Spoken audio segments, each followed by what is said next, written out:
Hello all hi. చూసారా ఎన్ని మామిడి పండ్లున్నాయో? ఇవన్నీ మేము డబ్బులు పెట్టయితే కొనలేదు.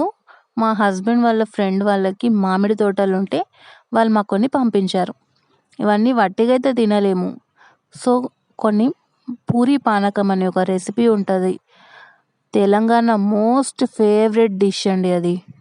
అందరికీ చాలా ఫేవరెట్ అయింది. పూరి అయితే నార్మల్‌గా మనం ఎలా చేసుకుంటాం, పిండి తడుపుకొని, దాన్ని ఒక డోలాగా చేసుకొని, ఉండలు కట్టుకొని, పూరీలు లాటించుకొని కాల్చుకోవడం. ఇది అందరికి తెలిసిన ప్రాసెసే. ఈ పానకం అనేది నేను ఈ వీడియోలో మీకు చూపించడానికి కుదరలేదు. నెక్స్ట్ టైమ్ చేసినప్పుడు ష్యూర్‌గా మీకు అప్డేట్ చేస్తాను.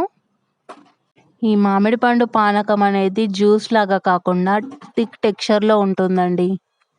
దాంట్లో మనం షుగర్ యాడ్ చేసుకొని, ఇలాచీ కొట్టేసుకొని, ఈ పూరి ప్లస్ పానకంతో తింటే ఉంటుంది చూడండి నా సామి రంగా!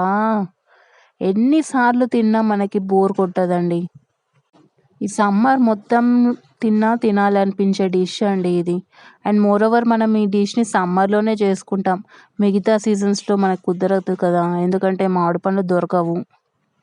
చూడండి ఈ విధంగా థిక్ టెక్స్చర్‌లో ఉండాలి.